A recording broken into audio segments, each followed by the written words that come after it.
Bonjour à toutes et tous, cette capsule vidéo va être consacrée au cours du lundi 18 mai.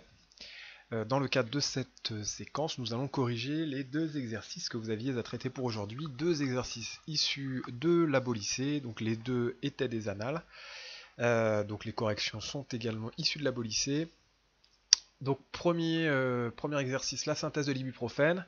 Un exercice très complet puisque il était sur 11 points. 11 points, donc un exercice à traiter en presque 2 heures. Il reprenait beaucoup de choses du programme de chimie, puisque là le chapitre 16 était le dernier chapitre de chimie du programme de terminale. Il nous reste donc deux chapitres à traiter, mais c'est deux chapitres de physique. Alors, première question. Le nom du groupe caractéristique oxygéné que comporte l'ibuprofène, donc on reconnaît ici COOH, le groupe carboxyle, et la fonction chimique c'est acide carboxylique. Quel qualificatif utilise-t-on pour désigner l'atome de carbone numéro 2? Donc on a un carbone ici qui est lié à 4 atomes ou groupes d'atomes différents, donc on qualifie de carbone asymétrique. Les molécules R et S sont-elles identiques énantiomères ou diastéréoisomères? Eh bien, on voit que ce trait ici correspondrait à un miroir plan, où et donc les deux molécules R et S sont images l'une de l'autre dans le plan d'un miroir sans être superposables. Nous avons donc affaire à des énantiomères. Alors ensuite, on parle de différentes voies de synthèse de cette molécule. Donc là, alors on vous définit ce qu'est l'utilisation atomique, masse molaire du produit désiré divisé par par la somme des masses molaires des produits ou la somme des masses molaires des réactifs. Donc l'utilisation atomique du procédé des laboratoires Boots, donc le procédé historique vaut 0,40, soit 40%, et pour le procédé BHC 0,77, donc 77%. Que peut-on en conclure? Eh bien, on voit que le procédé des laboratoires Boots est inférieur à celui du laboratoire BHC. Donc le procédé BHC est plus efficace, la pollution à la source est réduite, on a une utilisation atomique qui est plus grande. Ce procédé BHC est plus respectueux de l'environnement, il s'inscrit davantage dans le cadre de la chimie verte euh, ou chimie durable. Ici, ensuite, donc dans le procédé BHC, les espèces soulignées Ni et Pd ne sont pas des réactifs. De quel type d'espèces s'agit-il? Quel est leur rôle? Il s'agit donc de catalyseurs. Et ils permettent de réduire la durée de la réaction. Et ils sont aussi un rôle parce que le catalyseur rend la réaction plus sélective. L'étape 1 des procédés Boots et BHC est identique. Il y a formation du composé représenté sur le document 1 et d'acide éthanoïque non représenté. Addition, élimination ou substitution.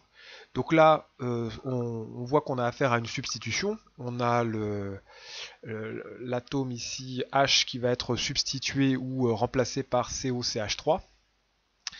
On pouvait aussi le voir en disant qu'on avait deux réactifs qui donnaient deux produits puisqu'on formait aussi de l'acide éthanoïque.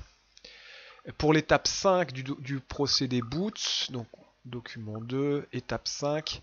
Donc là, on observe que ça se passe à ce niveau-là. Donc on a une double liaison qui se transforme en une triple, et puis on a une perte d'atomes ici, le OH et un H ici. On élimine une petite molécule d'eau en fait en passant de là à là, donc on a bien affaire à une élimination. Alors, on veut faire le titrage de l'ibuprofène dans un comprimé d'ibuprofène 400 mg. Donc le protocole, on dose avec de l'hydroxyde de sodium, la concentration est donnée. Un suivi pH métrique, les courbes sont là. Le schéma du montage, alors là on va passer directement à la correction. Donc dans le schéma, on doit avoir l'agitateur, le barreau aimanté, le bécher, le pH mètre, le bécher avec le contenant, hein, donc l'eau plus l'ibuprofène, et la burette avec la soude et avec la concentration indiquée. Donc n'oubliez pas tous ces éléments. L'équivalence, il faut la définir. À l'équivalence, les réactifs ont été introduits dans les proportions stoichiométriques de l'équation de la réaction support du titrage. Là, on vous demande de déduire d'indiquer quelles sont les courbes pH et D de pH. Donc pH en fonction du volume, c'est celle-ci. La dérivée de la courbe de pH, c'est celle-là. Donc la dérivée de la courbe de pH, hein, la courbe dérivée, ça correspond, quand on a la dérivée en un point, c'est le coefficient directeur de la tangente en ce point. Donc là, on voit ici, pour la courbe pH, ici, on voit qu'on a le coefficient directeur de la tangente qui est non nul, ce qu'on voit ici. Ensuite, il devient très faible, parce que la courbe est croissante certes, mais très faiblement.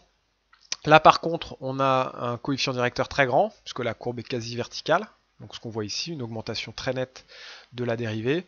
Et de nouveau, après une courbe presque plate, donc un coefficient directeur presque nul. Déterminer la valeur du volume équivalent. Donc là, comme vous avez la courbe dérivée, le plus simple c'est de l'utiliser. Donc on regarde à quoi correspond l'extrémum de la courbe dérivée. Donc ici un maximum. Donc on sera à 9,7 approximativement. Si vous y tenez vraiment, vous pouvez tracer la courbe, utiliser la méthode des tangentes, mais c'est quand même ici une perte de temps, étant donné que la courbe dérivée est déjà fournie. Bon. Là, à quel couple acide-base correspond l'ion hydroxyde? L'ion hydroxyde est la seule base que vous avez à connaître, H-. C'est la base du couple H2O, H-. Écrire l'équation de la réaction support du titrage. Donc l'ibuprofène RCOOH acide va réagir avec la base H-. H- est une base, donc l'autre c'est forcément un acide. On va avoir échange de protons, l'acide va céder son proton à la base va se transformer en son acide conjugué H2O, l'acide va se transformer en sa base conjuguée RCOO-, et donc la réaction c'est RCOOH plus HO- qui nous donne, simple flèche, RCOO- plus H2O, simple flèche, puisque une réaction de titrage, comme on vous pose la question juste après, est totale, rapide et unique. Le pKa du couple, c'est 4,5, le pKa de RCOH, RCO-. Donc vous deviez tracer le diagramme de prédominance. Et en utilisant le document 3, quelle espèce prédomine en début de titrage? On voit qu'en début de titrage, on est à un pH de 2,8 approximativement. Donc on a ainsi une valeur de pH qui est inférieure au pKa. Donc dans le diagramme de prédominance, quand le pH est inférieur au pK, c'est la forme acide, ici RCOH, qui prédomine. Quand la valeur de pH est supérieure au pK, c'est la forme basique, ici RCO- qui prédomine. Là, on a un pH inférieur à 3, donc c'est la forme acide RCOH qui prédomine au début du titrage. Là, et donc ce sera l'inverse à la fin du titrage. On voit qu'on a un pH qui se rapproche qui est supérieur à 12, donc on sera supérieur au pK, donc c'est RCO- qui prédominera. Donc là, ensuite, la solution hydroxyde de sodium est initialement placée dans la burette. Calculer le pH de cette solution aqueuse dans l'hypothèse d'une solution diluée. Alors, donc on sait que pH égale moins log de la concentration en H3O+. On sait que le produit ionique de l'eau, Ke, est égal à la concentration en H3O+, fois concentration en HO-. On a la concentration en HO- et on a le produit ionique de l'eau qui doit être donné quelque part. Enfin, la constante Ke. Alors, on regarde dans les données. Oui, voilà, produit ionique de l'eau ici, 1,10-14. Voilà. Donc, concentration en H3O+, ça va nous faire Ke divisé par concentration en HO-. Donc, Ke 1,10-14 divisé par concentration en HO-, 0,20 mol par litre. On a donc la concentration en H3O+. pH égale moins log de cette concentration en H3O+, et on trouve un pH de 13,3. Extrêmement basique, donc l'utilisation en plus de la blouse et des lunettes qui sont impératives dès qu'on fait de la chimie, mais l'utilisation des gants sera nécessaire étant donné que la solution sera très corrosive. Ici, donc là, on en est... Voilà. À l'aide des questions 3.3.2 et 3.5, détermine la quantité de matière d'ion hydroxyde versée à l'équivalence. Donc on sait qu'à l'équivalence, les réactifs ont été introduits dans les proportions stoichiométriques de l'équation de la réaction support du titrage. Donc NHO- sur son nombre stoichiométrique, c'est-à-dire sur 1 versé à l'équivalence, c'est égal à NRCOOH sur 1 initialement présent. Donc ici NHO- égale NRCOOH. Et comme NHO- ça va être égal à CB fois VE, CB c'est 0,20 mol par litre, VE on a dit 9,7 ml, donc 0,20 fois 9,710-3, on a la quantité de matière de HO-. On a donc la quantité de matière d'ibuprofène. Pour avoir la masse d'ibuprofène, question 3.10, on fait quantité de matière fois masse molaire. Et on a donc la masse, on trouve 0,40 g, et donc 400 mg, ça colle avec l'indication de l'étiquette. On cherche à trouver l'incertitude, U de M sur la valeur de la masse de l'ibuprofène. L'incertitude sur le volume est donnée, 0,16 ml. L'incertitude sur la concentration en dessous est donnée aussi, 0,0 10 mol par litre. Donc l'incertitude sur la masse, ce sera masse multipliée par cette racine. Donc ici 0,16 sur 9,7 et 0,010 sur 0,20. On n'oublie pas que l'incertitude n'a qu'un seul chiffre significatif majoré. Donc quand on fait le calcul, donc m fois racine de u vol sur VE plus u de CB sur CB, donc 0,16 sur 9,7 plus 0,01 sur 0,20, on trouve 0,021, mais comme on ne garde qu'un seul chiffre significatif majoré, donc 0,03 g, ce qui nous donne la masse d'ibuprofène 0,40 plus ou moins 0,03 g. Et enfin, parmi les indicateurs colorés acido-basiques proposés ci-après, quel est celui qui est le mieux adapté au précédent?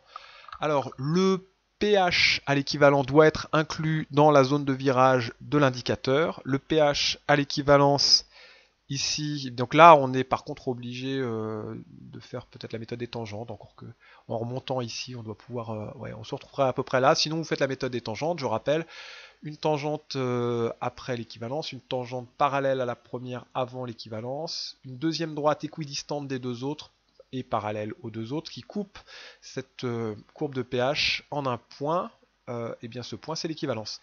Et donc on a un pH à l'équivalence à 8,5. Donc il faut que 8,5 soit inclus dans la zone de virage. Ce n'est donc pas le vert de bromécrésol, ce n'est pas le jaune d'alizarine, puisqu'on n'est pas inclus dans la zone de virage. Par contre, ça correspond à la phénolphtaléine. 8,5 est bien inclus entre 8,2 et 10.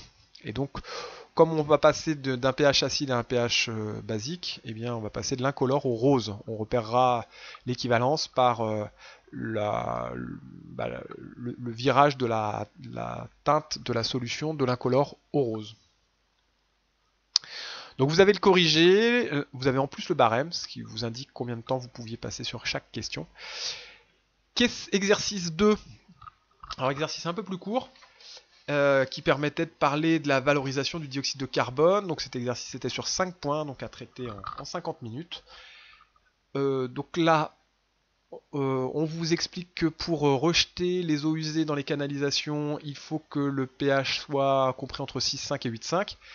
Donc les eaux basiques doivent être neutralisées avec des acides, de manière à se retrouver dans cet intervalle de pH. Donc on peut utiliser la neutralisation au dioxyde de carbone, ce qui permet de valoriser le dioxyde de carbone, donc de l'utiliser, au lieu de le rejeter dans l'atmosphère et donc d'augmenter l'effet de serre. Bon, les couples acides-base sont donnés, le pKe est donné, donc on n'a pas le produit ionique de l'eau, mais on a le pKe. Donc on vous dit que un groupe d'élèves a comparé la neutralisation des eaux alcalines avec un acide minéral, donc l'acide chlorhydrique, et avec le dioxyde de carbone. On a les deux courbes. Le dosage se fait à chaque fois avec l'hydroxyde de sodium. Première question, écrire l'équation de la réaction qui se produit lors de l'ajout de l'acide chlorhydrique dans la solution S. Alors, l'acide chlorhydrique c'est H3O+, plus Cl-. H3O+, c'est le seul acide que vous avez à connaître, de même que HO-, c'est la seule base que vous avez à connaître.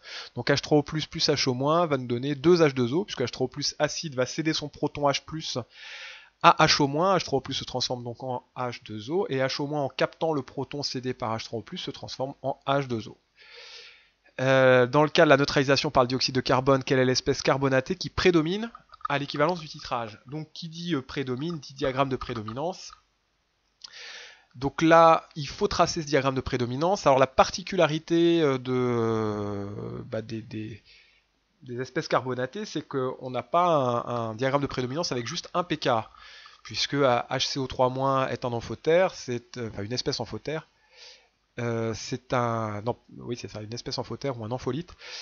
Il peut être l'acide d'un couple, il est l'acide du couple HCO3- CO3-, et c'est aussi la base du couple H2O-CO2 HCO3-. Donc on fait une droite horizontale avec deux pK, 6,4 et 10,3. Quand le pH est inférieur à 6,4, c'est H2O-CO2 qui prédomine. Quand le pH est supérieur à 6,4, c'est HCO3- qui prédomine. Jusqu'à 10,3 et au-delà de 10,3, eh bien c'est CO3- qui prédomine. Donc il faut trouver le pH à l'équivalence. Pour ça, on a les courbes ici. Donc on fait on utilise la méthode des tangentes pour trouver le pH à l'équivalence. Donc ici, tangente avant, tangente après, la deuxième tangente est parallèle à la première, la troisième droite équidistante des deux autres et parallèle aux deux autres, va couper la droite de dosage à l'équivalence. On a un pH à l'équivalence à 8,3. Donc 8,3, on est au-dessus de 6,4 mais en dessous de 10,3, c'est donc HCO3- qui prédomine. En déduire l'équation de la réaction lors de l'ajout de la solution de dioxyde de carbone dans la solution S. Donc là, on va avoir H2OCO2 plus HO-. H2OCO2 acide va réagir avec HO- base pour former HCO3- plus H2O. Comparer les points d'équivalence et interpréter le résultat. Alors, donc là, on fait la deuxième méthode des tangentes pour la deuxième courbe. On voit que le pH à l'équivalence n'est pas le même, mais que le volume à l'équivalence sera le même dans les deux cas. On a même volume à l'équivalence, mais pH à l'équivalence différent. Mais pour autant, le deuxième pH à l'équivalence, qui est à 6,5, qui est à 7, pardon, est inclus dans le cadre, dans les consignes en fait de rejet des eaux usées dans les canalisations des eaux du domaine public. Hein, ça va être entre 6,5 et 8,5. Pardon. Là, on est à 7 à l'équivalence. Donc, on est bien inclus dans cette zone-là. Donc, les deux méthodes semblent fonctionnelles, opérationnelles. Mais, donc, soit VE le volume à l'équivalence pour les deux neutralisations, évaluer graphiquement les variations du pH autour de VE plus ou moins 2 gouttes, en déduire la neutralisation la plus adaptée au traitement des eaux usées. Donc 2 gouttes, on fait l'hypothèse que ça correspond à 0,1 ml. Et donc ici, si on fait varier le volume à l'équivalence de 0,1 ml dans le cas de cette première courbe ici, neutralisation par le CO2, eh bien le pH se trouvera entre 8,2 et 8,5 approximativement. Alors que si on fait la même chose avec la deuxième courbe, on voit que ici la courbe, le saut de pH est beaucoup plus vertical, et donc avec une variation autour du volume à l'équivalence de 0,1 ml, eh bien on a des variations qui sont beaucoup plus grandes, entre 5,5 et 8,5 ici dans ce deuxième cas. Donc là, en étant entre 5,5 et 8,5, on risque de se retrouver en dehors de la zone de la zone de neutralisation acceptable, c'est-à-dire entre 6,5 et 8,5, on risque d'avoir un pH trop acide, donc il est préférable de réaliser l'opération de neutralisation à l'aide de dioxyde de carbone. Et enfin, une synthèse pour terminer, 15-20 lignes, comment réduire le dioxyde de carbone dans l'atmosphère et le valoriser. Donc vous aviez des documents qui vous présentaient les différentes méthodes. Déjà, première chose, diminuer les émissions de dioxyde de carbone, principal gaz à effet de serre anthropique, constitue un des enjeux majeurs de ce siècle, pour éviter que le réchauffement climatique ne rende cette planète inhabitable pour l'homme. Donc les mesures prises concernent par exemple la maîtrise de consommation énergétique, l'amélioration de l'efficacité énergétique ou le captage et stockage du CO2 dans le sous-sol. Donc captage-stockage présenté ici. En complément, il est envisageable de valoriser le CO2, comme on l'a vu ici dans la partie précédente, pour neutraliser les eaux avant de les rejeter dans le domaine public. Dans ce contexte, le CO2 n'apparaît plus comme une contrainte, mais comme une opportunité économique. Là, on vous en présentait deux, donc la synthèse industrielle de l'urée ou la synthèse en laboratoire de l'acide benzoïque. On pouvait aussi valoriser le dioxyde de carbone en l'utilisant comme solvant extracteur. Hein. Le dioxyde de carbone supercritique est un très bon solvant extracteur. Je vous expliquer la méthode pour le produire. On pouvait le valoriser aussi en utilisant, en faisant pousser des microalgues pour produire des biocarburants de troisième génération. Ça, au laboratoire, c'est en plein développement. C'est pas encore industrialisé, mais sans doute que ça ne saurait tarder. Et enfin, la biocatalyse qui vise à reproduire les phénomènes naturels en utilisant des enzymes pour catalyser une réaction chimique et ainsi convertir le dioxyde de carbone en molécules intéressantes pour l'industrie pharmaceutique, voilà, ou la production d'hydrogène. Donc là, c'est au stade de recherche. Donc là, le corriger. Et la dernière étape ici, donc là, je vous laisse lire Donc là, évidemment, les trois choses à développer, c'était limiter la quantité de dioxyde de carbone, stocker le CO2, valoriser le CO2 pour en faire une matière première. Donc on en a parlé. On commençait par le stockage du CO2, le stockage géologique. Ensuite, limiter la quantité de dioxyde de carbone produite, donc en l'utilisant comme biocarburant. Et enfin, la valorisation en remplacement de solvants organiques ou comme matière première. Voilà, c'est tout pour aujourd'hui. Bonne journée et à demain.